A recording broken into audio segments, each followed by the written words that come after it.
እነሆም ከእነርሱ ሁለቱ በዚያ ቀን ከኢየሩሳሌም 60 ምዕራፍ ያህል ወደሚርቅ ኤማውስ ወደሚባል መንደር ይሄዱ ነበር። ስለዚህም ስለሆነው ነገር ሁሉ እርስ በርሳቸው ይነጋገሩ ነበር። ሲነጋገሩና ሲመራመሩም ኢየሱስ ራሱ ቀርቦ ከእነርሱ ጋር ይሄድ ነበር።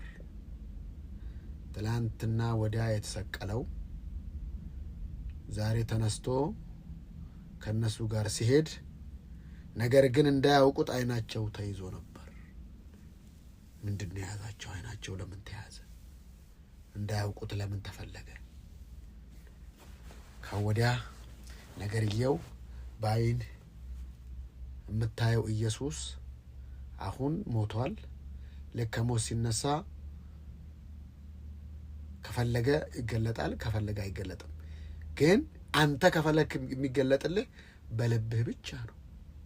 እዚች ጋር ዓይናቸው የተያዘው ከወዲያ የትንሣኤውን አካል ስለለበሰ የመሰወርም ያለመሰወርም፣ ግንስ ልብህን ግን ሁልጊዜ ከሱ ጋር ካደረግ እግዚአብሔር አይሰወርም የሚላቸውን ይነግረናል። እርሱም እየጠወለጋችሁ ስትሄዱ፣ በመጠውለግ መሄድ፣ እየዛሉ መሄድ፣ እየቀዘቀዙ መሄድ ምንድን ነው? ምን አመጣው ይሄን ነገር?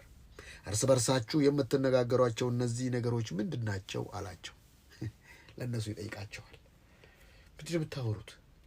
አያውቅም። የሚያወሩትም የሆነውን ነገር እሱ አያውቅም። እንዲህ ለምን ይጠይቃቸዋል?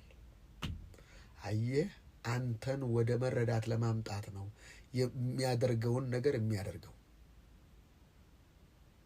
ስለዚህ ምንድን ነው የምትነጋገሩት? ቀለዮጳ የሚባልም አንዱ መልሶ፣ እኔ ቀለዮጳ ከደቀ መዛሙርቱ 12ቱ አንዱ ውስጥ አይመስለኝም፣ ግን ብዙ ስለነበሩ እንደዚህ ነው እንጂ ሁሉንም እናቃቸዋል። ቀለዮጳ የሚባልም አንዱ መልሶ፣ አንተ በኢየሩሳሌም እንግዳ ሆነህ ለብቻ ትኖራለህን? በእነዚህ ቀኖች በዛ የሆነውን ነገር አታውቅምን? አለው። የሆነ የዓለም ዜና ነው ይሄ።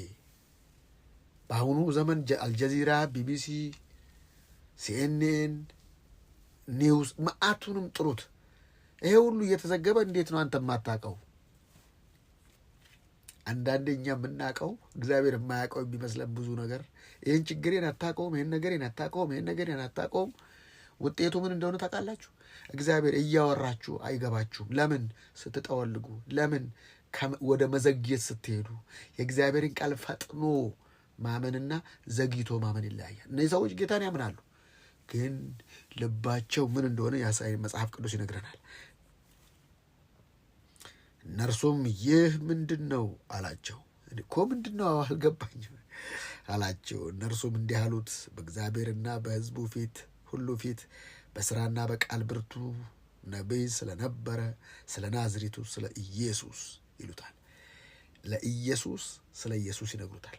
ለእግዚአብሔር ስለ እግዚአብሔር ይነግሩታል። ብዙ ጊዜ እንደዚህ ነው የምንኖረው። ልባችን ሲዝል ስንጠወልግ ለእግዚአብሔር እናብራራለታል። ያው ይህን ነገር አታውቀውም። ይህን ነገር እንዴት አታውቀውም? አንተ ጸሎታችን ሁሉ በቃ አታውቀውም። እንዴት ይህን ነገር አይገባህም? እንደዚህ አይነት ውስጥ ስገባ እንዴት አንተ ልብን የጠወለገው ልብሽ ነው፣ ልባችን የጠወለገው እንጂ እሱማ ሁሉ የሚያደርገውን ያውቃል። እነሱን እኮ እንዲመልሳቸው ነው ስለ ናዝሬቱ ኢየሱስ። እርሱንም የካህናት አለቆችና መኳንንቶቻችን ለሞት ፍርድ እንዴት አሳልፈው እንደሰጡትና እንደሰቀሉት ነው አሉት። እንደሰቀሉት ነው። አይገባህም? እኔ ነኝ አላለም። እሱ አላለም። እኛ ግን እስራኤልን እንዲቤዥ ያለው እርሱ እንደሆነ ተስፋ አድርገን ነበር። ደግሞም ከዚህ ሁሉ ጋር ይህ ከሆነ ዛሬ 3ኛ ቀን ነው። አቤት ጸሎት፣ አቤት ንግግር። የጠወለገ ሰው ንግግር ሲችልበት፣ የሚያሳዝን ቃል ሲችልበት፣ ኢየሱስ ግን አይ እናንተ ወንድ ናችሁ አላለም። አያበረታታም። ለጠወለገ ሰው ኢየሱስ ማበረታታት የለውም። ያበረታኛል ብጠወልግም ኖ የቱ ጋር እስቲ እንየው። 3ኛ ቀን ነው። ደግሞም ከእኛ ውስጥ ማልደው ከመቃብሩ ዘንድ የነበሩ አንዳንድ ሴቶች አስገረሙን። እየተገረመ የሚጠወልግ የጠወለገ ሰው የሚነገረውን ራሱ በመገረም ይሰማል፣ ግን ተግባር የለም። እህቶቼና ወንድሞቼ ቸርች እንሄዳለን፣ በቃ እንሰማለን፣ እንገረማለን፣ እንደነቃለን፣ ግን ልባችን እዛው እንደቀዘቀዘ እዛው እንደበረደና እንደወረደ። የእነዚህ ሰዎች ልብ እንደዛ ነው። እግዚአብሔር ምን እንዳላቸው ሰማላችሁ? ስጋውን ባጡ ጊዜ ሕያው ነው የሚሉ የመላእክት ራእይ ደግሞ አየን ሲሉ መጥተው ነበር። መላእክትም ነግሯቸው እየተነገራቸው ግን ልባቸው ጠውልጓል። ግን የሚገርመው ነገር ኢየሱስ ከነዚህ ከጠወለጉ ጋር እነዚህ ጠውላጋዎች ሄዱ በቃ ምናምን አላለም። ከኛም ጋር ከነበሩት ወደ መቃብሩ ሄደው ሴቶች እንደተናገሩት ሆኖ አገኙት፣ እርሱን ግን አላዩትም። እነሱ አይናቸው ተይዟል። ምን አይነት ነገር አይን መያዝ! እግዚአብሔር እየሰራ ያለ ነገር እያለ አንዳንድ ሰዎች አይናቸው ይያዛል። እግዚአብሔር እየሰራ እያለ መጠውለግ ውስጥ ይገባሉ። እየሰራ እኮ ነው፣ ጠውለጋ ውስጥ እየሰራባቸው፣ ጠውለጋ ውስጥ ትንቢት እያመጡ፣ ጠውለጋ ውስጥ መልእክት እየተናገሩ፣ ጠውለጋ ውስጥ ዋት ኢዝ ሚኒንግ ኦፍ ጠውለጋ? ምንድን ነው የመጠውለግ? ይሄ ምንድን መብረድ መውረድ ምንድን ነው? ምን ፈለግን? ምንድን ነው የምንፈልገው? አቴንሽናችን ምንድን ነው? ምንድን ነው? እስቲ ቆይ አንድ ነገር ልጠይቃችሁ። እስቲ የእነዚህ ሰዎች ቴንሽናቸው ምንድን ነው? ምንድን ነው የሚፈልጉት? እነዚህ ሰዎች ምንድን ነው ሀሳባቸው? እኔ ስላልገባኝ ነው እኮ። ምንድን ነው ሀሳባቸው? ስላልገባኝ ነው እኮ። ሚውት አድርጊው። ሀሳባቸው ምንድን ነው? ተነገራቸው፣ ተነስቷል ተባሉ፣ መላእክት አየን ያሏቸው ኖ አሉ።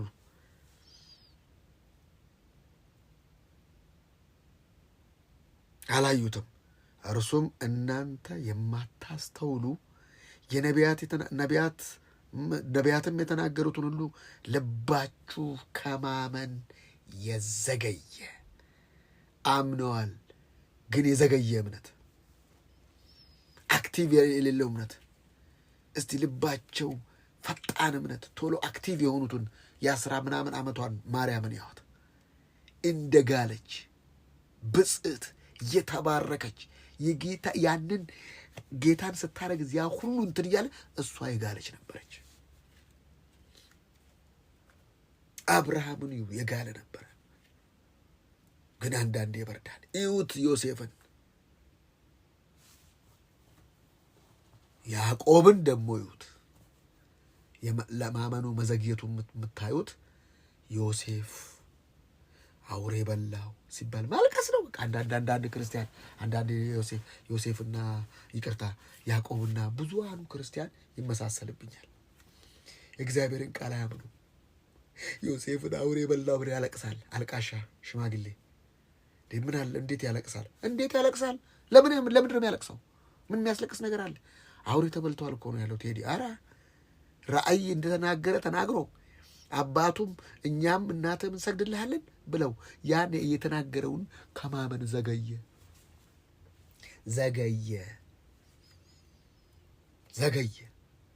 10 ምናምን ዓመት ማልቀስ ምን አመጣው? የራሱ ኢጎ የማመን አየህ። የማያምኑ ክርስቲያኖች በምን ታውቃቸዋለህ? አልቃሾች ናቸው። ፊታቸው ያለቀሰ ፊታቸው የጠወለገ ፊት። ለምን ሲባል እግዚአብሔር ያላቸውን ትተው ሁኔታ ነው ያሉ። ዮሴፍ እንደማይሞት ራእይ አይቶ እንደነገረው ለአባቱ ያ መልእክት እግዚአብሔር እንደሆነ እሱን አምነህ ነው ወይስ ሞቷል ብለህ የምታለቅሰው? ዛሬ ችግርሽን እያየሽ ነው የምታለቅሽው ወይስ እግዚአብሔር የነገረሽን አምነሽ ነው የምትስቂው? እሱ ነው ችግሩ። እሱ ነው ልዩነቱ። ዮሴፍ እኮ ንግስና ላይ ሆኖ የጋለ መንፈስ ስለነበር ምን አለ? እሱም የተናገረውን የዘነጋበትን ቦታ አሳያችኋለሁ። አንድ ጊዜ እስር ቤት ሲገባ እግዚአብሔር ባሪያን አይቶናል፣ ወንድሞች ይሰግዱ ላይ ያለውን ጥሎ ሰውየውን የጠጅ አሳላፊውን እባክህ አስበኝ፣ ዘግቶብኛል፣ አስረዳልኝ፣ ለፈርዖን ሰው ሚስት አላመነዘርኩም፣ ምንም ደግሞ አልበደልኩም ብለህ ንገርልኝ። አይ እግዚአብሔር ይሰማሃል። እግዚአብሔር ቃሉን አክባሪ ነው የምላችሁ ለዚህ ነው። ወደ ቃሉ እስክትመለስ ድረስ ዮሴፍም ቃሉ እስኪመጣለት ቃሉ ፈተነው ይላል። ብታለቅስ ብትጮህ ምን ብትል የነገረህን አስታውሰህ ሊፍታብረህ ራስን አድርገህ ካልተነሳ በስተቀር ያነሳኛል ብለህ አትቸገር። ብዙዎቹ የእግዚአብሔርን ቃል ይዘነጋሉ። ያላቸው ለምን ተጻፈ? ለትምህርታችን ነው። ምንድነው ያለሽ? ምንድነው ያለ እግዚአብሔር? ልብህ ከማመን የዘገየ አይ እንዲያስበኝ ነገር ጠጅ አሳላፊው ብረሳው ይላል። ለምን?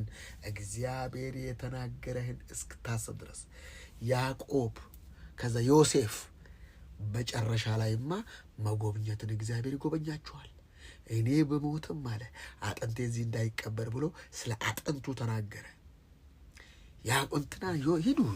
ሌላው ደግሞ ያቃኤልን እዩት። ምንድነው ፊት የጠቆረ? ተው እንጂ ለምን ክፉ ታስባለህ አለው እግዚአብሔር። አይ ከእምነት ስትርቅ ፊት ይጠቁራል። ከእምነት ስትርቅ ወንድምህን ትጠላለህ። ከእምነት ስትርቅ የእግዚአብሔርን ሐሳብ ትጥሳለህ። ከእምነት ስትርቅ ታወልጋለህ። ከእምነት ስትርቅ አልቃሻ ነህ። አልቅሰህ እኛንም ታበሳጭናለህ። ከእምነት የራቁ ሰዎችን ይዋቸው፣ የዘነጉ ሰዎችን ያቸው። እግዚአብሔር ዝም ጴጥሮስ መጀመሪያ አልክድህም ሲፎክር ዶሮ ሳይጮህ ትከዳኛለህ አለው።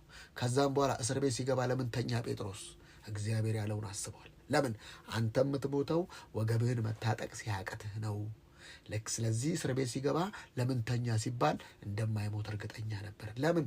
ጎኑን መጥቶ ማን መልአኩ ጎኑን መጥቶ ተነክስና መታጠቅ ይችላል። በቃ ምንድን ነው ያላችሁ እግዚአብሔር? መጀመሪያ ያላችሁ እሱኑ አስታውሱ፣ እሱኑ ሙጭጭ በሉ። መጠውለግ የሚመጣው የነገራችሁ እንዲህ ብሎ ነበር፣ ያው መቼስ እንዲህ ብሎ ነበር እያልክ እንደ ያዕቆብ ዘመንን ሁሉ ታለቅሳለህ። በውሸት ታለቅሳለህ። ልጅ ሞተ በቃ ማላዘን አልቃሽና አስለቃሽ ፈልገህ ታለቅሳለህ። እሱን የሚቆሰቁሱል መልእክት በተነገረ ቁጥር ወይ ተከዳሽ ብዙ የብዙሃኑ ማስለቀስ እኮ ይቻላል። በቃ መከዳት ደርሶብሻል እህቴ፣ እግዚአብሔር እንባይ ኧረ በእናትህ እንደዚህ አይነት ያላዘነ ህይወት እነዚህ ደቀ መዛሙርቶች እየተነገራቸው ኧረ ተነስቷል እየተባላቸው ኖ እርሱም እናንተ የማታስተውሉ ነቢያትም የተናገሩትን ሁሉ ልባችሁ ከማመን የዘገየ ክርስቶስ ይህን መከራ ይቀበል ዘንድ ወደ ክብሩ ይገባ ዘንድ ይገባው የለምን አላቸው። መዝሙር 2 ላይ አንተ እንዴት ታሴራለህ? እነንትና ተነሱብኝ፣ እነንትና ተነሱብኝ፣ እነንትና ተነሱብኝ ብሎ ዳዊት ሲሟገት ሲያወራ እግዚአብሔርም ወይ አንተ ብቻ ላይ ነው የተነሱት አለው። እኔ ላይም ተነስተዋል። መሲሁ ላይ ተነስተዋል። መሲሁ ላይ ተነሱ። እግዚአብሔር በጽዮን ተራራ ላይ ንጉሴን ሾምኩ። መዝሙር 2 ሂድና አንብቡ። ዳዊት በቃ የተነሱብኝ ነገስታት እንትን አሉብኝ ምናምን ሲል ታው በአንተ ላይ ብቻ ነው የተነሱት አለው። አንተ ሰው ነህ፣ እኔ እግዚአብሔር ነኝ አለው። በእኔ ላይም ተነሱ። ምክሩን እንበጥሳሉ። በመሲሁ ላይ አሾፉ። እኔ ግን በተቀደሰው ተራራ ላይ ንጉሴን ሾምኩት። ይሄኛውን አይደለም ያየሁት፣ በጽዮን ላይ የሚነክሰውን ለዘላለም የሚነክሰውን ንጉሴን ሾሜዋለሁ። ያን ነገር ግን ያልፍ ዘንድ እኔ ላይ ማላገጠው አለው እግዚአብሔር። ምን ታካብዳለህ? ምን እንትን ትላለህ አንተ? እኔ ላይም እኮ ተነስተዋል። ዓለም እኮ በእኔ ላይም ተነስተዋል፣ እኔ ላይም አሹፏል። ምንም አዲስ ነገር እንደመጣብን ነገር ነው እኮ አንዳንዴ የምናካብደው። የኔ መከራ፣ የኔ ችግር፣ የኔ ምን ዶሴ የምንዘረድረው። እግዚአብሔር ስለ መከራችን ዶሴ፣ ስለ መከራችን ሪፖርት፣ ስለ መከራ በፍጹም አንድም ቀን ሰምቶትም አስቦትም አያውቅም። አንድ ቃሉን ስታስታውስለት ያን ነገር እየገነጠልክ ትሄዳለህ። ክርስቶስ ይህን መከራ ይቀበል ዘንድና ወደ ክብሩ ይገባ ዘንድ ይገባው የለምን? በደንብ ስሙኝ። መከራ ይቀበል ዘንድና ወደ ክብሩ ይገባ ዘንድ፣ ከመከራው በኋላ ነው ክብሩ ይገባ ዘንድ ይገባው የለምን አላቸው። ከሙሴና ከነቢያት ሁሉ ጀምሮ ሙሴ ምን አለ? እንደኔ ያለ ዘዳግም ምዕራፍ 18 እንደኔ ያለ ነቢይ ያስነሳላችኋለሁ፣ እሱን የማትሰማ ነፍስ ሁሉ ትሙት ተብሎ ተጽፏል። ስለ ሙሴ ይነግራቸዋል ጀምሮ ስለ እርሱ በመጽሐፍት ሁሉ የተጻፈውን ተረጎመላቸው።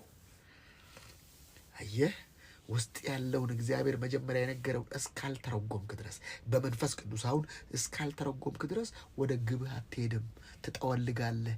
11 ኪሎ ሜትር ነው እነዚህ ሰዎች የሄዱት። የሚገርመኝ ከዛም በኋላ የሆነው ነገር ወደሚሄድበትም መንደር ቀረቡ፣ እርሱም ሩቅ የሚሄድ መሰላቸው። አሁንም ያው ሰዎቹ በመሰለኝና በደሳለኝ የሚሆን ነገር የለም። እርሱም ከኛ ጋር እደር፣ እነርሱም ከኛ ጋር እደር፣ ማታ ቀርቧልና ቀኑም ሊመሽ ጀምሯል ብለው ግድ አሉት። ከእነርሱም ጋር ሊያድር ገባ። አይ ምን አይነት ትሁት ጌታ ነው! ተመለሱ እኔ ነኝ አይልም ወይ? አይልህም። ቃሉን ነው የሚያበራልህ። በቃሉ ምትክ የምትሄደው አንተ ነህ። ምርጫ አንተ ጋር ስላለ እንመለስ። እኔ እኮ ነኝ በድሎ እጃቸውን ለምን አይዛቸውም? በቃ እኔ ነኝ፣ በቃ እኔ አሁን ሂዱና ነገሯቸው ደደቅ አይልም። ለምን? አንተ በራስህ መረዳት እስክትመለስ ድረስ ከመጠውለግ የምትወጣው ምክንያቱም በእጃቸው ላይ ውስጥህን ነው የሚነካው። ለውስጥህ ልባቸው ምን እንደሆነ አሳያችኋለሁ። ምን እንደሆነ ከእነርሱ ጋር ገባ፣ ከእነርሱም ጋር በማዕድ ተቀምጦ እንዲያርፉ እንኳን። አቤት ምን አይነት ትሁት ጌታ ነው! በማዕድ ተቀምጦ ሳለ እንጀራውን አንስቶ ባረከው፣ ቆርሶም ሰጣቸው። መቀመጥ፣ ማረፍ፣ መብላት አለባቸው። 11 ኪሎ ሜትር እየሸከሸኩ ነው የመጡት። እሺ ከዛስ? አይናቸውም ተከፈተ። ሳትበላ አይን አይከፈትም። ብላ፣ የእግዚአብሔር ቃል ብላ የሚሰጥህን እሱም በልተህ አይን ሲከፈት ማንም አያንቀሳቅስህም። አይኑ የተከፈተለት አይኑ ሲከፈት ማለት የአይን ብቻ አይደለም። እሳቤ ሲለወጥ፣ እይታ ሲለወጥ፣ የምታይበት መንገድ ሲለወጥ ምን እንዳደረጉ ያቸው አወቁትም። እርሱም ከእነርሱ ተበቃ። ስታውቅ ነው የሚሰወረው። በአይን አይደለም እግዚአብሔር። እነሱ በአይን ሲያዩት እሱ ደግሞ ወደ ውስጣቸው የሆነ ነገር ቀረቀረባቸውና ተሰወረባቸው። እርስ በርሳቸውም በመንገድ ሲናገረን መጽሐፍትንም ሲከፍትልን ልባችን ይቃጠልብን አልነበረምን? አየህ፣ ልብህ ከተቃጠለ ያወራ እሱ እግዚአብሔር ነው። ልብህ ውስጥ የሆነ የሚፈላ ነገር ካለ ያወራ እግዚአብሔር ነው። ልብህን አቀዝቅዞ ግን ዲፕረስ ውስጥ ከከፈተ እሱ ዲመን ነው ወይ የስጋ ሀሳብ ነው። አንዳንድ መልእክቶች ሲናገራችሁ ሪጀክት የምታደርጉት የለም። ቺን ከነፍሷ ነው፣ ቺን ከነፍሱ ነው የምትሉት የለም አለ። አንዳንዱ በቃ አንተ ደስ ብሎ የሚባርካል፣ በቃ የሚታየው ነገር አለ። ምንም ችግር የለውም ግን ይታወቃል እላችሁ ፈልጌ ነው። ልባቸው ይቃጠል ነበር። 11 ኪሎ ሜትር ቤት ገብተው ምግብ ሊበሉ የተዘጋጁ ሰዎች ምን እንዳሉ ይሁ በዛችም ሰዓት ተነስተው ወደ ኢየሩሳሌም ተመለሱ። 11 ኪሎ ሜትር ኪሳራ፣ 22 ኪሎ ሜትር ኪሳራ። አንዳንድ ጉዞዎቻችን ተመልሰን ልንቃኛቸው ይገባል።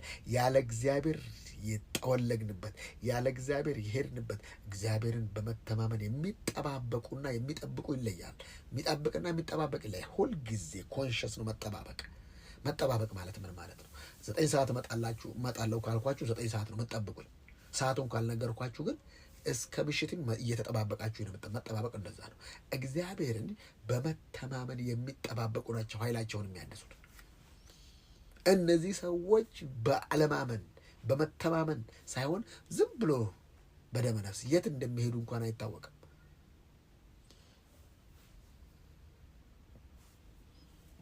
ልባችን ይቃጠልብን። በዛችም ሰዓት ተነስተው ወደ ኢየሩሳሌም ተመለሱ። 11ዱና ከእነርሱ ጋር የነበሩትም ጌታ በእውነት ተነስቷል፣ ለስምዖን ታይቷል እያሉ በአንድነት ተሰብስበው አገኟቸው። ኢየሱስ ያደረገላቸው ምንድን ነው? ቃሉን ነገራቸው። ለዚህ ነው ማለዳ ማለዳ ሁልጊዜ አይኖቻችን እንዲከፈት መጸለይ ያለብን እህቶቼና ወንድሞቼ። የክብር አባት የሆነውን ይበልጥ እንድታውቁ እግዚአብሔር የጥበብና የመገለጥን መንፈስ እንዲሰጣችሁ እለምናለሁ።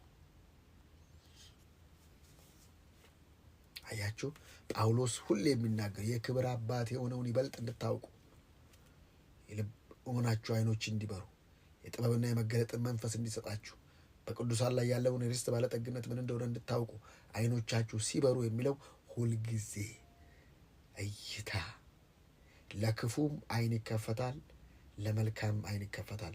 አይንን የሚከፍተው ነገር ግን የምንሰማው ነገር ነው። ሰማች እህታችን ሔዋን እናታችን ሔዋን ሰማች፣ አየች፣ ከዛስ በላች፣ ከዛ ጠፋች። እህቶችና ወንድሞቼ ሁልጊዜ አንድ ነገር እግዚአብሔር ሲነግራችሁ እሱኑ ነው። ሳሙኤል ሲለው ኤሊ ጋር ይሮጣል። ጠራኝ፣ ኤሊ አልጠራሁም።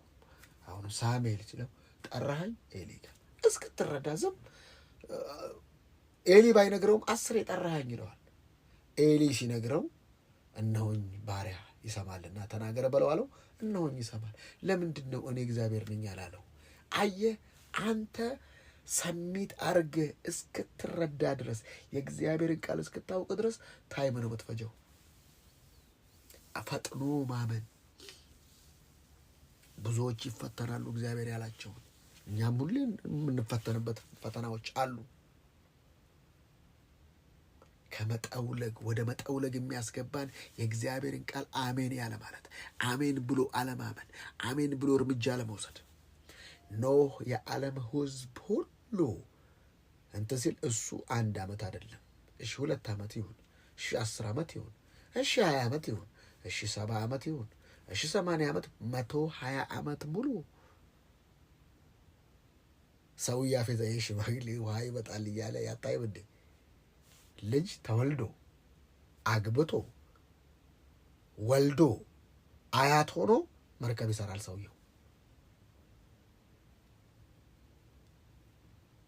አያት ሆኖ እሱ መርከብ ይሰራል እንዴ? ያኔ እኮ ሰርጌ ጊዜ የጀመረ ሰውዬ ነው አይደል? አረ ልጅ ነበርኩ እኔ ልጅ ነበርኩ፣ አሁን ወለድኩ፣ እንደገና የልጅ ልጅ አየው፣ እሱ መርከብ ይሰራል። ምን አይነት ሽማግሌ ነው? አሁን እንደሚሉት የት አለ ጌታ? በኤርፖርት ነው የሚመጣው? በምንድን ነው የሚመጣው? ፌዘኛ ትውልድ ምን እያለ ማለት ነው? እንደዚህ ማለት ነው። አሁን አንተ ፊትህ መጨግፍገግ የለብህም። ስለ ጌታ ካሳለም ፊት መሆን የለብህም። አንተ ብራይት እየሆንክ መኖር ነው ያለብህ። ደስተኛ ልብ ፊትን ያበራል ብለው የልብ ደስታ። አንተ ደስተኛ መጠውለግ የለብህም። ለምንም ጠወልገው።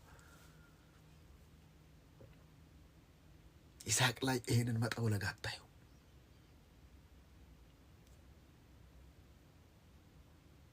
አብርሃም ላይ እምነቱ በቃ ምናምን ብሎ አጋር ጋር ሲገባ ታየዋል።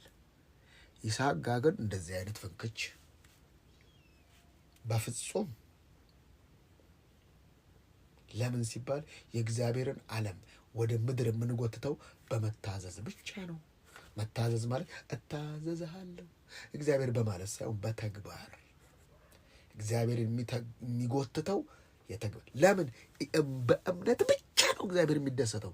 የእግዚአብሔር ደስታ ደግሞ ኃይላችን ነው። እግዚአብሔርን ስናምን ሁልጊዜ ኃይል ይለቀቅልናል።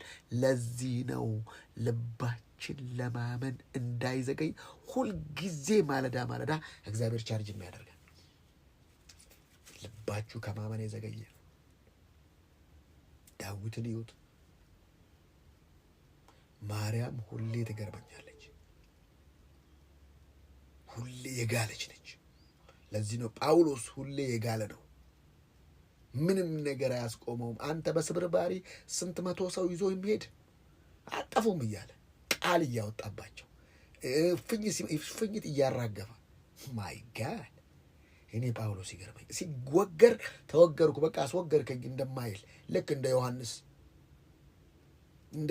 በቃ የምትመጣው አንተ ነህ፣ ሌላ አንጠብቅ፣ ምን ነው እስር ቤት ገብቼ ምናምን ማይል ተወደና በዚህ እስር በቀር ለእናንተ ይላል እኮ ጳውሎስ፣ ከእስሬ በቀር ሁላችሁም እንደኔ ብትሆኑ ይላል ጳውሎስ። ታስሮ ምንድን ነው እንደዛ ያጋለው? ከእምነቱ በእግዚአብሔር ቃል ላይ ሙሉ ነበር። እምነቱ በእግዚአብሔር ቃል ላይ። እኔ እኮ ትንቢት ሳይመጣለት አንዳንድ ሰው እኔ እኮ ትንቢት አልመጣለኝም ሰሞኑ በጣም ነው በቃ ምናምን የሚል ትውልድ። እኔ በቃ ጌታም አልተናገረኝም ምን እያልኩ ነው ታዲያ? አሁን ማን እያናገረን ነው? እምነታችሁ ነቢያት የተናገሩትን አለማመን የዘገየ ብዙ ሰው የሚጠወልገው በመዘገየት ልክ ሌላ ሀገር ሲሄድ ከእምነት ዓለም ይወጣል፣ ወደ ጥረት ዓለም ውስጥ ይገባል። አትስራ ማን አለ? ለምን ከእግዚአብሔር ጋር አትሰራም ነው የተባልከው? ለምን? የመብረድና የመውረድ ህይወቱ የሚመጣብን የቃሉን ስንዘረጋ ነው።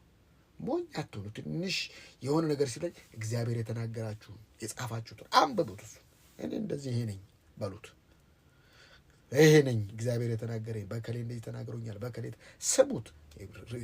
ከቀዳ እናንተ እንኳን ልትቀዱ እኮ እግዚአብሔር ሲናገራችሁ አንዳንዶቻችሁ የምታስቁኝ ዲብ መፍረጥ እንዴ! ምንድን ነው መፍረጥ? ከዛም በኋላ ከተነሳችሁ በኋላ ምን አለኝ ምን አለኝ? ኧረ የጣለሽ ታዲያ ማን ነው? አሰሚም ዝም ብለሽ መጀመሪያ ሰሚ፣ ከዛ ሴቭ አድርጊ ወይንም ቅጂ፣ ከዛ ቆይ ተዘጋጂ፣ ከዛ ጸሐፊው ቤት ሄደሽ እሱን ደግሞ ድገሚው፣ ከዛ ከልሽው፣ ከዛ ሳልሽው፣ ከዛ እዩ እግዚአብሔር ያለሽን። እግዚአብሔር እሱን የሚያከብረው እንጂ አንቺ ስለወደቅሽ በቃ ልጄ እኔ ደስ ብሏት ወድቃለች አይልም። ጆሮሽን ወድቀሽም ጆሮሽን አሰጭም። እሺ ውደቂ፣ ምንም ችግር የለም። ጆሮ አይሰጥም እንዴ? እስቲ አሁን ዶክተር አብይ መጥቶ እንደምን ዋልሽ ዶክተር ብትወርቂ ውሃ ነው የሚከልሱብሽ። ራሱ ምን ሆና ነው? ደንግጣ ነው የሚባለው። ምንድነው ታዲያ እግዚአብሔር ፊት ለዚህ መውደቅ መንከባለል ምንድነው? ስነ ስርዓት አድርጉ። ምን ይሁንሽ? በቃ አሜን ቀጥ ብለህ በቃ መስማት። አንድ ባለስልጣን መጥቶ ሲያወራሽ ምንድነው ማድረግልሽ ሲል ወይኔ ክብልል በቃ ታንከባላ ስጨርስ ሀምጧት። ኮንዶሚኒየም ሊሰጥሽ የሚፈልግ አሁን አንቺ ልክ ስታይ እንዴ ብትከባለይ ማለት እኮ ነው። እግዚአብሔር መጥቶ መንከባለል ምንድን ነው መንከባለል? ስሜቷ እኮ ይገባኛል የሚልሽ መስሎሽ ጆሮሽ ነው የሚፈልገው። አንቺ መፈራገጡ ምን አመጣው? ቤት ሄደሽ ከዛም በኋላ መልእክትሽን ይዘሽ ከጻፍሽ ከተረዳሽ በኋላ አትገለባበጭ። ቤት ውስጥ ጌታ እኮ ብሎኛል ብለሽ እኛ ምን እንድናደርግልሽ ነው ወንበር የምትሰብሪው? የቸልክ ወንበር ስነ ስርዓት አድርጊና ስሚ። በቃ ስሚ። መጀመሪያ እነዚህ ሰዎች ከዋሉ ለመጀመሪያ ቆሙ። እኔ አይደለም ብለው ቃል በቃል ነው ደንግጠው ቆሙ ሲያወራቸው። እዛች ጋር እኮ በቃ የሆነ መልእክት እኮ ነው ውስጥ ገጭ ሲል እዛች ጋር አትቆሙም። ፍሬም አትይዝም። ወደ ጉባኤ እኮ ስትገባ እግዚአብሔር እንደሚነገር መጀመሪያ ታውቀዋለህ። ከዛ እኔ ሪካርደሬን ሞባይሌን እንትን አድርጌ እርግጠኛ ሆኜ አውቃለሁ። ልክ ስታውቀዋለሁ ሪኮርድ አደርገዋለሁ፣ ቤት ሰማዋለሁ። እያንዳንዱ የዛሬ ዓመት፣ የዛሬ 2 ዓመት፣ የዛሬ 3 ዓመት፣ የዛሬ ስንት ዓመት የተነገረኝ ሁሉ አውቀዋለሁ። ከዛ ሰማዋለሁ። አንድ ቁጭ የኔ ነው እሱ እግዚአብሔር ለእኔ እንጂ ለማንም አይደል። በቃ እሱን ሰማውን ደስ ብሎኝ ራሴን ቻርጅ አድርጌ ማንም ነፍሴን አነቃቃዋት አይደል የሚለው አነቃቅቼ ሰይጣንን አንቃቅቼ ነፍሴን አነቃቅቼ አብዴት አድርጌ እነሳለሁ እንጂ ሄለው እግዚአብሔር ሰው ቃል አውጣልኝ እባክህ ጸልይልኝ አልልም። አሁን ጸልይልኝ የሚል ህዝብ ነው ማጠፋው። በእኛ ፕላትፎርም ጸልዩልኝ ምናምን ጫኑብኝ፣ ተጫጫኑብኝ፣ ቁጭ በሉብኝ ምናምን አያስፈልግም እያልኩ አይደለም። ጳውሎስ ጸልዩልኝ ለምን? ቃሉ እንዲገልጥልኝ ጸልዩልኝ። እግዚአብሔር ደጆችን እንዲከባ እንደዚህ ነው ጸልይ እንጂ ምንድነው? እስቲ እንትን ሆኖብኛል እባካችሁ ቅዱሳን 5 ሳንቲምም 10 ሳንቲምም ጣል ጣል አድርጉልኝ ይመስለኛል አንዳንድ ጸሎቶች። ለምን? እስቲ እነዚህ ሰዎች ጸሎቶቻቸው ተመልሷል? ረዓብን ይዋትስ። እኔ እኮ ምን አይነት ነው ረዓብ ማለት ሴተኛ አዳሪ ነች። ረዓብ ማለት ከስንት ወንድ ጋር የምትጋደም ነች። ረዓብ ማለት የመጨረሻ ሴተኛ አዳሪ ቶፕ፣ ቤቷ ራሱ ገነት ላይ ያለ ሴተኛ አዳሪ ነች የምታፈራርቅ። ምን እንዳለ ታውቃላችሁ? ሰላዮችን እናንተ አለች አራራራ ግብጽ እስራኤልን የኤርትራን ባህር እንደከፈለ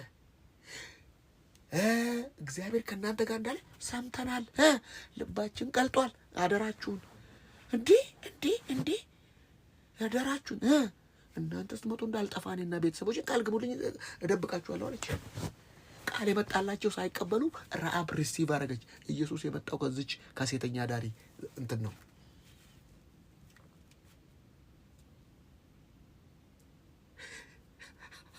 አንድ ሰውዬ እንድን ሲናገር ሴተኛ ዳሪ የሚብለውን ነገር አያውቅም። እና የሚባለውን ታውቁታላችሁ። እሱም ሲለው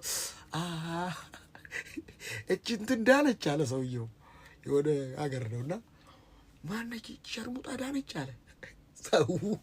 በቃ እንደዚህ ነች ሴትየዋ። እቺ ሴትዮ ጾም ጸሎት ይዛ አይደለም አመነች። ቅርስ ይባረገኝ ቃሉን። ከዛ ምን ላድርግ? ቀይ ፈትል ማን ነው? ቀይ ለብሶ የተሰቀለው ዕጣ የተጣጣሉበት ያ ኢየሱስ። አመነች እሷ። ሪሲቭ አደረገች ሴተኛ አዳሪዋ። ጽድቅ ነበራት። ያራ የለ የምን ጽድቅ? ምን አደረገ? ምንም አመነች። በቃ የተነገረውን ለእሱ አይደለም የተነገረው ለእነሱ የተነገረውን አመነች። የበረሃ ወይራ እኛ አሕዛቦች ያመንን ሪሲቭ። ይሄ ነው እኮ መግባት የማይገባን ቦታ ነው እኮ የገባ ነው። እቺ ሴት በወንድ በማፈራረቅ እየታወቀች በተጨማለቀ ህይወት ያላት ግን ሰማን። ኤርትራ ባህር ሲከፈል ሰማን። እግዚአብሔር ከፊታችሁ እንደወጣ ልባችን ቀለጠ። አመንኩ። ስለዚህ እንዳልጠፋ ያ ሁሉ ሲጠፋ እሱ አልጠፋችም። ይሄ ዓለም ይጠፋል። ኢየሱስን ይዘሃል። ከኢየሱስ ጋር ነህ። ዋናው እሱ ነው። የምትጠየቀው ኢየሱስን አምናሃል ወይ? ዛዘባዘበ ሃይማኖት፣ ጾም፣ ጸሎት ምናምን እሱ ቀሪ ነው። በእናትህ ወንድሜ ዋናው እምነት ነው። በእምነት ነው ድል የነሱት። እቺ ረአብ ሌላ ተው፣ ሌላ ቦታ ትሄዳለህ። ረአብ ሴተኛ አዳሪ ዮሐንስ 4 ላይም ሂድ እሷንም እያት፣ ወንበዴውንም እያው። ወንበዴው ጾም ጸሎት ገባን። ወንበዴው ስራ ሰራ ወይ? በስራ ከሆነ ምን ስራ? የሰራው ነገር ሁሉ አመፅ፣ መድፈር፣ መግደል ነው። ምክንያቱም ግድያን የሚያህል ፍርድ የሚያስፈርድ መርደረር ሰውዬ፣ ግድያ ፍርድ የሚያስፈርድ የኢትዮጵያ መጨረሻው ሕግ 522 የሞት ፍርድ ግድያ ብቻ ነው። 522 አንቀጽ ሲከፈትብህ በቃ ልትገደል ነው። ወይ ዕድሜ ፍታ ወይ ግድያ ነው። 522 የተከፈተበትና ፍርድ የተፈረደበት ሰውዬ እንዴት ነው መንግስተ ሰማያት ሊገባ የሚችለው? በእምነት ነው? በስራ ነው እንዴ? ስራውማ በቃ አስገድዶታል። እባካችሁ አትጣጣሩ። ልባችሁ ከማመን የዘገየ አላቸው። መጽሐፉ ምን ይላል? ምንድን ነው እግዚአብሔር ያለሽ? በቃ ምንድን ነው ይግባን እንጂ በስራችን እንዳይደለ፣ በትግላችን እንዳይደለ፣ በቃሉ እንደሆነ ይግባን። እግዚአብሔር ቃሉን አክባሪ እንደሆነ ወደ አባቴ ቤት ብመለስ ነው ያለው። በቃ አባቴ ቤት እመለሳለሁ አለ። አባቱ ታዲያ ሲመለስ ሂድ አንተ ከሴተኛ አዳሪ ጋር አላለው። እባካችሁ ምንም ብትደክሚ እግሩ ላይ ነኝ። ምንም ብትደክሚ ቢያቅትሽ ተደፊ እግሩ ላይ። በቃ ሞኝ አትሁኑ።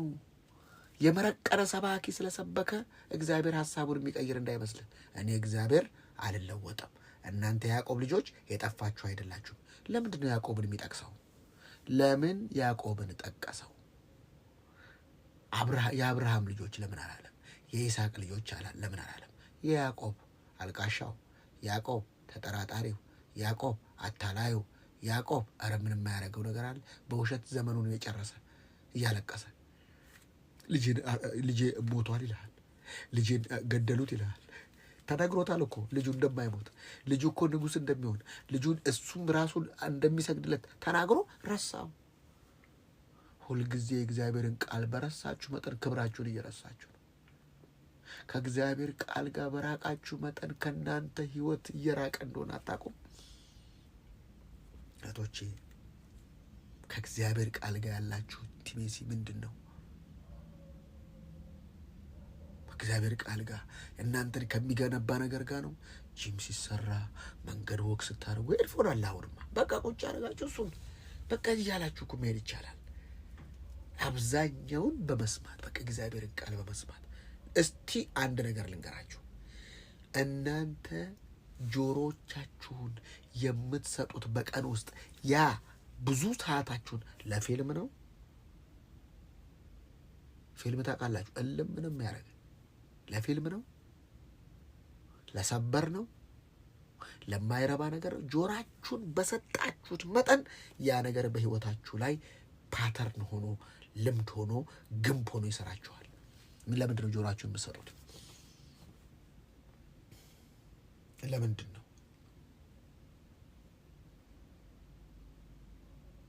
ነው ጆሮአችሁን የምትሰጡት? ምክንያቱም እምነት ከመስማት ነው። የምትሰሙት ሁኔታን ነው። ዮሴፍም ወርዷል። እባክህ ለንጉሱ ንገርልኝ በወጣ ጊዜ አለ።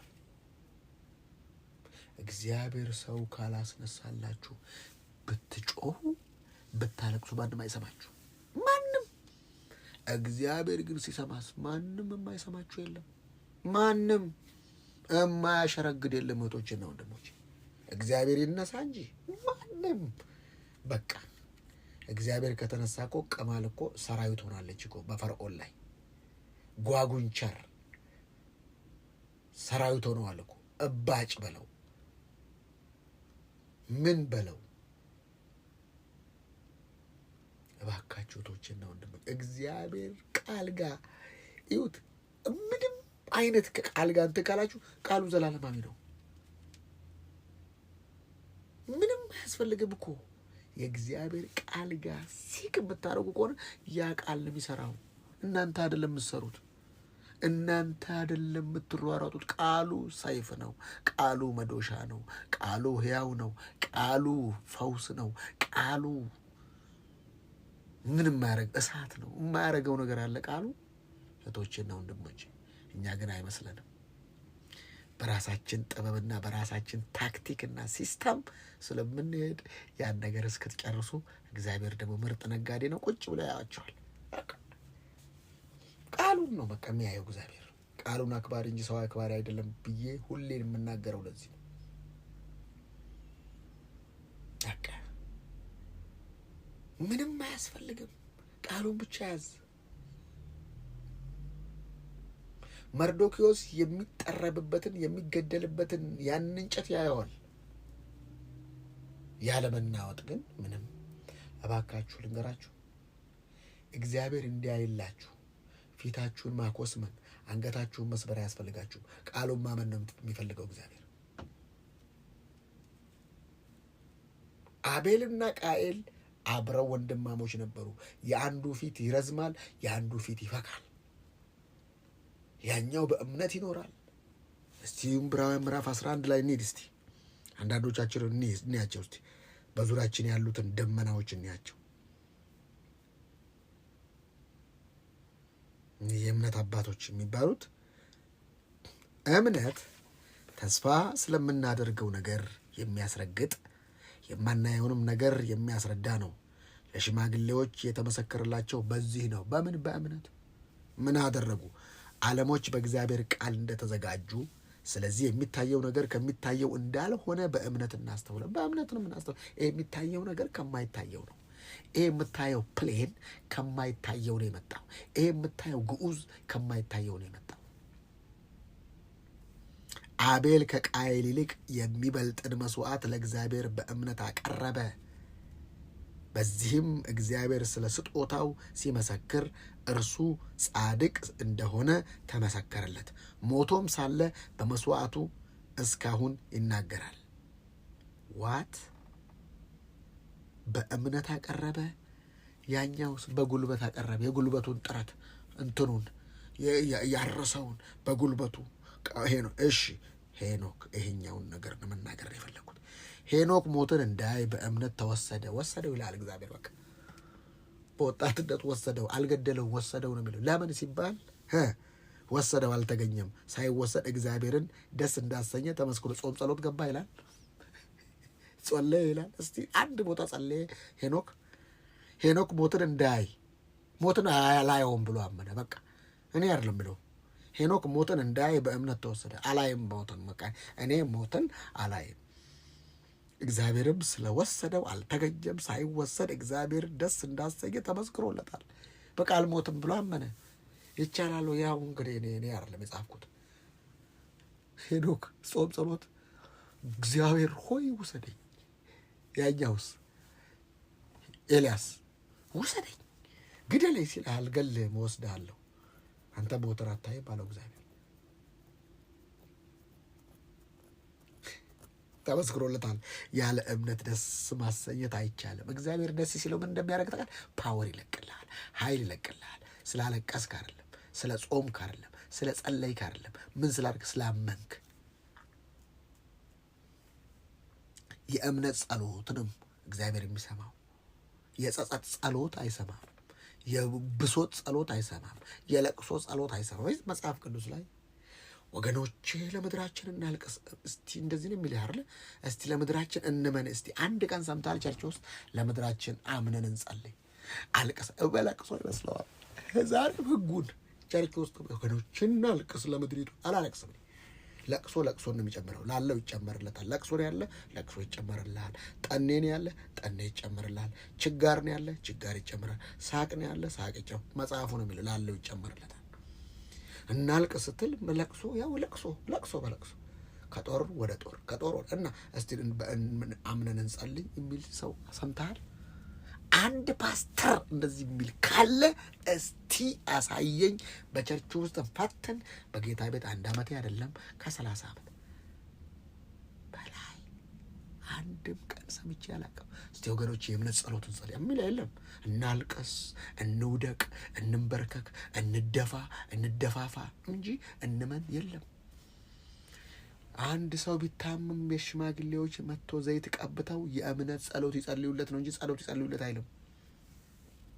ያለ እምነት እግዚአብሔር ደስ አይሰኝም። ጸሎትሽን በእምነት እና ወደ እግዚአብሔር የሚደርስ እግዚአብሔር እንዳለ ለሚፈልጉትም ዋጋን እንዲሰጥ ያምን ዘንድ ያስፈልገዋል። ይሰጠኛል ብሎ ያምን ዘንድ ያመነ ሰው ታዲያ ምንድን ነው? ቴንኪዩ ፋዘር። ቅድም ሂሩት እንደጸለየችው ቴንኪዩ ፋዘር፣ ለምስጋና ነው የመጣሁት። በቃ ቅድም ጠዋትም ሂዊ አረ ዛሬ ምስጋና ነው ያለኝ። በቃ አሁን ለሪቾና ለመኑካ የመጣው ቃል አለ አሜን ብለው በቃ አንድ ጊዜ አንድ ዕቃ ከውጪ ሊላክ አለና የምታመጣዋ ሴትዮ ለቴዲ ነው የምትወስጂለትና አረ ቢወስዱብኝ ሳለች አይወስዱብሽም የሱ ዕቃ ነው ትላታለች። አታምንም። እሺ ሴትዮዋን አገናኙ ከውጪ ስትመጣ ስሚ በእኔ ምክንያት አልኳት 1 ሻንጣሽ ከተከፈተ በቃ አትስጭኝ አልኳት ማለት አለች። በቃ እሱ ነው አንቺ እኔ የምልሽን ሲል እሺ አንድም ሻንጣ አልተከፈተም። አቃይ ወሰወስ እሷም አልጥንትን አለ። ስለዚህ በጌታ በኢየሱስ ስም የመንዱካም ሻንጣ በኢየሱስ ስም አይከፈትም። ኢን ጂሰስ ማይቲ ኔም ዊ ፕሬይ። ስለዚህ እህቶቼና ወንድሞቼ የእምነት ጸሎት ማለት ማንዛዛት አይደለም። እምነት ጸሎት ማለት ጌታ ሆይ ይሄን ነገር ስላደረግከው አመሰግናለሁ። በቃ ኢየሱስ እኮ ሲጸልይ አላረዝመውም። ኢየሱስ አላረዘመም። ምንድነው የምትፈልገው? ማየት በቃ ምንድነው የምትፈልገው? እንደዚህ የሆነ እንዳውም እኮ እምነትሽ አድኖሻል። እንደዚህ አይነት ታላቅ እምነት እንኳን አላይ። በቃ ኢየሱስ የሚገረመው በእምነት ነው። እግዚአብሔር ማስደነቅ ትፈልጋለህ? እግዚአብሔር ነው በላይ እኮ ማስገረም ትፈልግ ዘመናው በቃ እንዴት እንደሚደነቅ አስደንቀውታል። ያቺ የልጆችን ለውሾች አልሰጥም ስለ ኧረ ተው አለችው።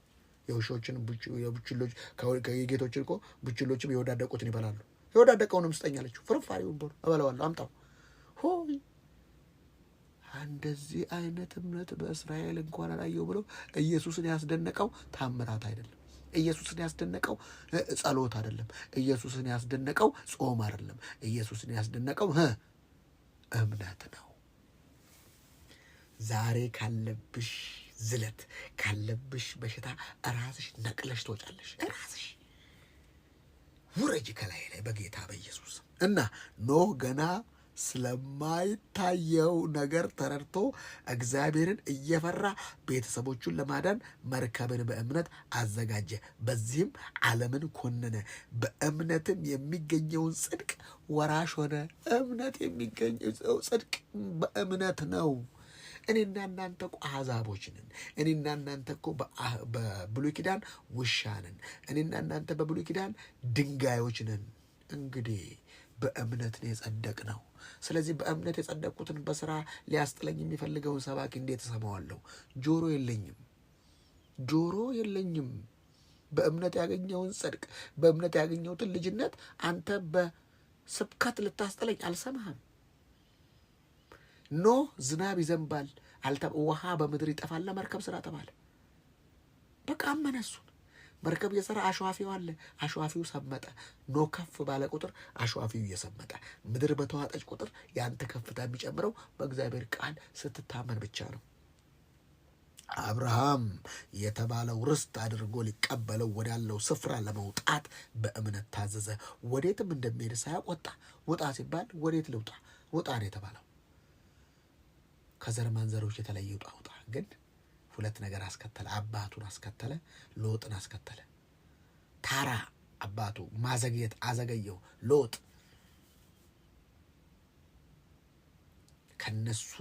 እነሱን እስኪለይ ድረስ የእግዚአብሔር ድምፅ ርቆ ነበር ይላል። ውጣ ስትባል ብቻህን ወዴት አይባል። በቃ ብቻህን ያውልህ ለእንግዶች እንደሚሆን በተስፋ ቃል በተሰጠው ሀገር በድንኳን ኖሮ ያን የተስፋ ቃል አብረውት ከሚወርሱት ከይስሐቅና ከያዕቆብ ጋር እንደ መጻተኛ በእምነት ተቀመጠ። በምን ተቀመጠ? በእምነት። መቀመጥ እኮ በእምነት ነው ወንድሜ። ወንበር ላይ እኮ የተቀመጥከው አልጋ ላይ የተኛው በእምነት አይደለም እንዴ? ምግብ ቤት ማንም ምንም እንደተሰሩት ሳታውቅ የምትበላው በእምነት አይደለም እንዴ? ፕሌን ምንም አያረገኝም ብለህ የምትወጣውና ቁጭ የምትለው በእምነት አይደለም እንዴ? ያለ እምነት ሰው ይኖራል እንዴ? አንዳንዱ እኮ ሆቢ አለብኝ ይላል። ፕሌን ላይ ገጭ ሲል አንድ ሰው የሚያለቅስ አይቻለሁ። አጠገቤ ቁጭ ምን ሆነ ነው? ሆቢ አለብኝ። ምንድነው እሱ? ምንድነው ሆቢ? አይ ፕሌን ላይ ሲወጣ በቃ እንደዚህ ነው የሚያደርግ። ኧረ ተው፣ ከየት ነው ያመጣው? በቃ ይለዋል። ምንም እኮ እኔ ዘና ብዬ እላለሁ፣ እሱ እንደዚህ ማለት ነው በቃ። እሺ ቆይ ተከሳካስክ ምንድን ነው? እሺ እንዴ እሺ ምንድን ነው የምትሆነው? አልከሰከስም እንጂ ስንት ፕሮግራም ያለበት ሰው፣ ስንት አጀንዳ ያለብኝ ሰውዬ እንዴት ነው በመንገድ ተቀጭጬ የምሞተው? አንድ ፕሌን ቢከሰከስ ይከሰከሳል እንጂ ክንፉ ላይም ራሱ አርፋልና አመልጣለሁ እንጂ እንደዚህ የገደሉት አላየም። ከሐዋሳ ሲመጡ ወይ ዳገት ታማኝ ወይ አንዳንዴ እግዚአብሔር እኮ ደስ ይለኛል እኮ ወዳል ብቻ አንዳንዴ ቆንጠጥ ስታደርግ በቃ ያ ሁሉ ስብከት ተመለስ ጭስ አንዳንድ እንደዚህ እግዚአብሔር ያደርጋል። እንደምንላችሁ ፈሪ ቃሉ ላይ በቃ ይሄ ዓለም እንደዚህ ነው። ይሄ ዓለም እንደዚህ ነው በቃሉ ስታርፍ ካልሆነ በስተቀር። እሺ ሌላው መሰረት ያላትን እግዚአብሔር የሰራትንና የፈጠራትን ከተማ ይጠብቅ ነበርና ተስፋ የተሰጠው የታመነ እንደሆነ ስለቆጠረች ሳራ ራሷ ደግሞ እድሜዋ እንኳ ካለፈ በኋላ ዘርን ለመጸነስ ኃይልን በእምነት አገኘች። ሴት ልጅ 45 48 ፔሪየድ ቢቆም የእሷ ደብል ሆና በ45 እንያዘው 90 በቃ አይቻልም። ደብል አረጡ ሳይሆን አረጁ ነው የሚለው የእሳቸው እማማ ሳራ ወለደች ሳይሆን ወለዱ ነው የሚባል። ግን ያው በእምነት ለካ ኃይል ማግኘት ይቻላል። ለካ ልጅ የሚገኘው በእምነት ነው። ስለዚህ ደግሞ በብዛታቸው እንደ ሰማይ ኮከብን የማይቆጠር በባህር ዳር እንዳለ አሸዋ የነበሩት የሞተን ሰው እንኳ ከመሰለው ከአንዱ ተወለዱ። እነዚህ ሁሉ አምነው ሞቱ፣ የተሰጣቸውን የተስፋ ቃል አላገኙም። ዳሩ ግን ከሩቅ ሆነው አዩትና ተሳለሙት። በምድሪቱም እንግዶችና መጻተኞች እንዲሆኑ ታመኑ። እንዲህ የሚሉት ለእነርሱ የሚሆነውን አገር እንዲፈልጉ ያመለክታልና ያን የወጡበትን አገር አስበው ቢሆን ሊመለሱ ጊዜ በሆነላቸው ነበር። አሁን ግን የሚበልጠውን እርሱም ሰማያዊውን አገር ይናፍቃሉ።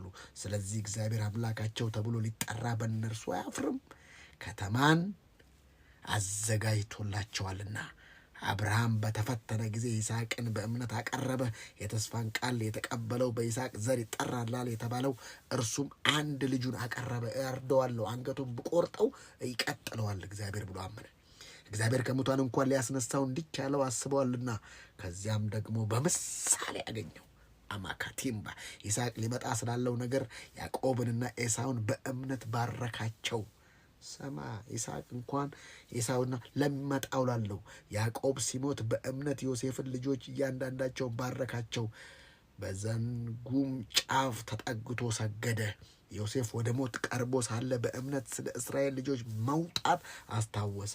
ስለ አጥንቱም አዘዛቸው። ሙሴ ከተወለደ በኋላ ወላጆቹ ያማረ ሕፃን መሆኑን አይተው በእምነት 3 ወር ሸሸጉት። ለመሸሸግም እምነት ንጉሥም አዋጅን አልፈሩም። ምክንያቱም እምነት ካለ ፍርሃት ይጠፋል። ሙሴ ካደገ በኋላ የፈርዖን ልጅ እንዳይባል በእምነት እምቢ አለ። እምቢ ለማለትም እምነት እህቶቼና ወንድሞቼ ከግብፅ ብዙ ገንዘብ ይልቅ ስለ ክርስቶስ መነቀፍ እጅግ የሚበልጥ ባለጠግነት እንዲሆን አስበዋልና ለጊዜው በኃጢአት ከሚገኝ ደስታ ይልቅ ከእግዚአብሔር ሕዝብ ጋር መከራ መቀበል መረጠ። ብድራቱን ትኩር ብሎ ተመልክቷል። ወደ ጎን አይደለም። ትኩረት ወደ ፊት፣ ትኩረት ወደ አየለ፣ ትኩረት ወደ ቃሉ፣ ትኩረት ወደ ፊት ለምትሆነው ዘላለማዊ ነገር። ስለዚህ መጣውለግ ውስጥ የምትገባው ምንድን ነው? የዚህንን ቃል ከልብ ስታወጣ ሰይጣን ደግሞ መጥቶም አንተን ሌላ እኮ አያደርግም። አወዛግቦ ያችን ውስጥ ያለችውን ቃል ነው የሚያወጣብህ። ቃል ከወጣብህ እምነት ወጣብህ ማለት ነው። ቃል ከወጣ እምነት የለህም ማለት ነው። ፍርሃት ካስገባብህ እምነትህን የንጉሥ ቁጣን ሳይፈራ የግብፅን ሀገር የተወ በእምነት ነበር። የማይታየውን እንደሚታየው አድርጎ ጸንቷልና አጥፊ የበኩሮቹ ልጆች እንዳይነካ ፋሲካንና ደምን መርጨትን በእምነት አደረገ። በደረቅ ምድር እንደሚያልፍ በኤርትራ ባህር በእምነት ተሻገሩ። የግብፅ ሰዎች ግን ሲሞክሩ፣ አየህ፣ እምነት ሲጠፋ ሙከራ ውስጥ ትገባለህ። ሲሞክሩ ተዋጡ። ኢያሪኮን ቅጥር 7 ቀን ከዞሩ በኋላ በእምነት ወደቀ። አንድ ግንብ በእምነት ታፈርሰዋለህ ያለ ዶዘር። ይሄ እምነት የሚሉት ነገር ምን አይነት ነገር ነው? ይሄ እምነት የሚሉት ነገር የመንፈሳዊውን ዓለም የእግዚአብሔርን ኃይል የሚያንቀሳቀስ ዓለም ይባላል። እንዴት ነው አንተ ግንብ ሳትነካው የሚፈርሰው? በእምነት ይፈርሳል። ምንድነው በፊታችሁ የቆመ? በእምነት የሚፈርሰው ይፈርሳል ብለህ ኑር፣ ይፈርሳል። ያቺ ቅድሟ 31 ላይ ጋለሞታይቱ ረዓብ ሰላዮችን በሰላም ስለተቀበለቻቸው ከማይታዘዙ ጋር በእምነት አልጠፋችም። ከማይታዘዙ ጋር በእምነት ለካ የማይታዘዙ ሰዎች የሚጠፉት ስላላመኑ ነው። እንግዲህ ምን እላለሁ? ስለ ጌዲዮን፣ ስለ ባረቅ፣ ስለ ሳምሶን፣ ስለ ኔፍታሌም፣ ስለ ዳዊትና ስለ ሳሙኤል፣ ስለ ነቢያትም እንዳልተርክ ጊዜ ያጥርብኛል። እነርሱ በእምነት መንግስታትን ድል ነሱ፣ ጽድቅን አደረጉ፣ የተሰጠውን የተስፋ ቃል አገኙ። የአንበሶቹን አፍ ዘጉ፣ ቆለፉ፣ የእሳትን ኃይል አጠፉ፣ በሰይፍ ፍለት አመለጡ፣ ከድካማቸው በረቱ፣ በጦርነት ኃይለኞች ሆኑ፣ የባዕድን ጭፍሮች አባሩ፣ ሴቶች ሙታናቸውን በትንሣኤ ተቀበሉ። ሌሎች መዳንን ሳይቀበሉ የሚበልጠውን ትንሣኤ እንዲያገኙ እስከ ሞት ድረስ ተደበደቡ። አንፈልግም ብለው ኧረ ተለቀቁ ሲል ኖ ብለው ሌሎች መዘባበቻ በመሆን በመገረፍና ከዚህም በላይ በስራትና በሆን ተፈተኑ። በድንጋይ ተወግረው ሞቱ፣ ተፈተኑ፣ በመጋዝ ተሰነጠቁ፣ በሰይፍ ተገድለው ሞቱ። ለምንድን ነው ይህን አይነት ቃል የሚመጣልን? ምን ያለ ከፊታችን እያልኳችሁ ነው። ሁሉን እያጡ መከራን እየተቀበሉ እየተጨነቁ የበግና የፍየል ሌጦ ለብሰው ዞሩ። ዓለም አልተገባቻቸውም እና በምድረ በዳና በተራራ በዋሻና በምድር ጉድጓድ ተቅበዘበዙ። እነዚህ ሁሉ በእምነታቸው ተመስክሮላቸው ሳሉ የተስፋ ቃልን አላገኙም። ለምን? ያለኛ እኔን ጨምሮ ሙሴ ያለ እኔ አይችልም። እኔ እኮ ነው ያለው። ያው ቃሉ ቁጥር 40 ላይ የተስፋ ቃሉ የተሰጠውን የተስፋ ቃል አላገኙም። ለምን? ያለኛ ፍጹማን እንዳይሆኑ እግዚአብሔር ስለኛ ያለኛ ስለኛ አንዳች የሚበልጥ ነገርን አስቀድሞ አይቶ ነበር። ስለማ ስለኛ ያለኛ ሙሴ ፍጹም አይደለም። ያለኔ አብርሃም ፍጹም አይደለም። ለምን? የተስፋ ቃል አላገኙም። የትኛውን የተስፋ ቃል?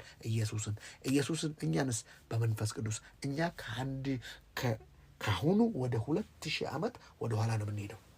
እነሱ ከዛ ወደፊት ነው የሚሄዱት። የቱ ጋር ተገናኘን? ኢየሱስ ጋር። ያለኔ ፍጹም አይደለም። አብርሃም እያልክ አትደነቅ። ከአብርሃም የሚበልጥ ከእስማኤል የሚበልጥ ከይስሐቅ የሚበልጥ ከሰለሞን የሚበልጥ አንተ ውስጥ ነው ያለው። ማን? መንፈስ ቅዱስ። ምንድን ነው ሌላ? እና እንግዲህ እነዚህን የሚያሉ ምስክሮች እንደ ደመና በዙሪያችን ካሉልን፣ እኛ ደግሞ እነሱ ደመና ናቸው፣ የማይታይ ደመና ታውቃላችሁ። እኛ ደግሞ ሸክምን ሁሉ ቶሎ የሚከበንን ኃጢአት አስወግደን የእምነታችንን ራስና ፈጻሚውን አብርሃምን ይስሐቅን፣ ያዕቆብን፣ ሙሴን ሳይሆን ኢየሱስን ተመልክተን በፊታችን ያለውን ሩጫ በትዕግስት እንሩጥ። እርሱ ነውርን ንቆ በፊቱ ስላለው ደስታ በመስቀል ታግሶ በእግዚአብሔር ዙፋን ቀኝ ተቀምጧል። በነፍሳችሁ ዝላችሁ፣ እዚህ ጋር ላችሁ በነፍሳችሁ ዝላችሁ እንዳትደክሙ ኃጢአተኞች በደረሰበት እንዲህ ባለ ተቃውሞ የጸናውን አስቡ። ከኃጢአት በቀር ከእኛ ጋር እየተጋደላችሁ ገና ደምን እስከ ማፍሰስ ድረስ አልተቃወማችሁም። እንደ ልጆችም ከእናንተ ጋር ልጄ ሆይ የጌታን ቅጣት አታቃል፣ በሚገስጽ ጊዜ አትድከም የሚለውን አስቡ። እህቶቼና ወንድሞቼ፣ ምንድነው ዝለት? ምንድነው መውረድ? ምንድነው መብረድ? ማን የሰጠን? የእግዚአብሔርን ቃል ከማመን ስንዘገይ እንደዚህ ነው። አለማመኔን እንዴት ይታወቃል? ንግግርሽ ነው። ንግግርሽ ኃይለኛ ሆነሽ እዚች ጋር ተናገርሽ ምን ብለሽ በኋላ ላይ ደግሞ የምትበርጂ ከሆነ ይህን ነገር እንደዚህ አይነት ቃል ሰምተሽ ቤት ደግሞ ወይኔ ምናምን የምትይው በቃ ያ ነው እምነት። ሌላ መስሎሽ ነው? አይደለም። እምነት የሚገለጠው በንግግር ነው። ንግግራችን፣ ጸሎታችን አሉታዊ ነው ወይስ አዎንታዊ? የተመታ ነው ወይስ የመታ? ግቡን የመታ ነው ወይስ ገና የተመታ? ገና እግዚአብሔር መጥቶ አንድ ቀን ይረዳናል። እስቲ እየጸለይክለት አንዳንድ ሰው አላየህም? ያው ይችላል እግዚአብሔር። ኧረ ዝም ብለህ ስማ። እኔም ጌታ ብሎኝ ነበር እያላችሁ ራሳችሁን አትሸውዱ። በቃ እግዚአብሔር ቃሉን አክባሪ ነው። ጡዘት ያለበት ምድር ነው ያለ ነው።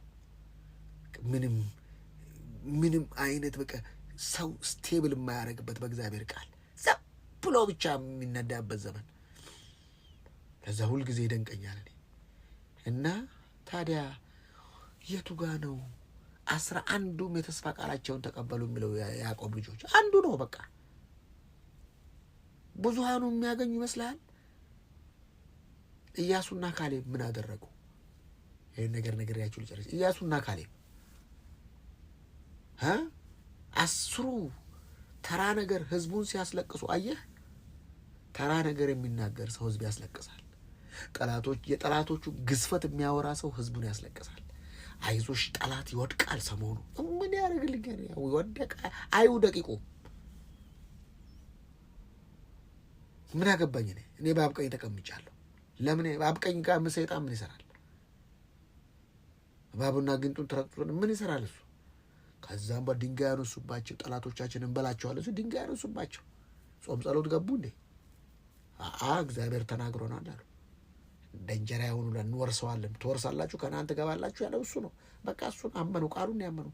አልጸለዩም፣ አልጾሙም። ምን በቃ ድንጋይ ያነሱባቸው። ያረ ወይ ፍንክች እና ማልኩ አለ እግዚአብሔር። እኔ ለመጀመሪያ ማልኩ 38 ዓመት ይሄ ትውልድ እስኪያልቅ ድረስ 40 ዓመት እስኪያልቅ ድረስ አይገባም ይሄ ትውልድ በምያለው አለ እግዚአብሔር። ማንም የሚከለክለኝ ያለው ምያለው ከኢያሱና ከካሌብ በቀር ይህች ምድር አይገቡም አለ። ያ ሁሉ ህዝብ አለቀ። አንተ ያ ሁሉ ህዝብ አለቀ፣ ተረፈረፈ በምድረ በዳ ያለ መቃብር ተሰጣ። መቃብር ያሌለበት ቦታ ከግብፅ አውጥቶ ከግብፅ በእምነት ወጥቶ በእምነት መቀጠል ሲገባ በእምነት ወጥተህ በስራ በተግባር በምናምን በጥረት ውስጥ ስትኖር ያሳያል። በእምነት ጀመርክ አይደል?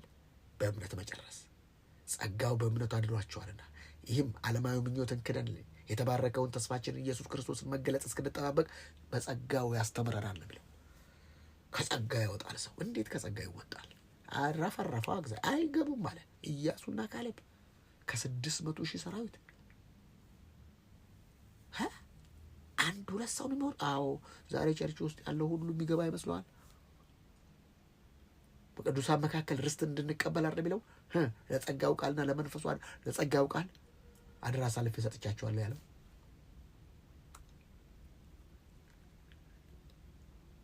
ምንድነው ታዲያ እናንተን ያዘገያችሁ? ተስፋ ቃል ለምንድነው ሰዎች ተናግሯቸው የምንቀብራቸው? ወደ መቃብር ለምን ይሄዳሉ ሰዎች? ከቃል ሲወጣ ታዲያ ምን ያደርግ? ቃል ነው ዘላለማዊ። ሰማይ ምድር ያልፋሉ፣ ቃሌ ግን አያልፉም። ቃል ከያዝክ ነው የምትሻገረው። በኢየሱስ ስም ዛሬ ከዚህ ቃል የተነሳ በኢየሱስ ስም የእናንተ እምነት በኢየሱስም ጨመረ። በጌታ በኢየሱስ ክርስቶስ በጌታ በኢየሱስ ክርስቶስ ስም የእናንተ እምነት ከፍ አለ። ዛሬ ከእግዚአብሔር ጋር ያለው ግንኙነታችሁ ጨመረ።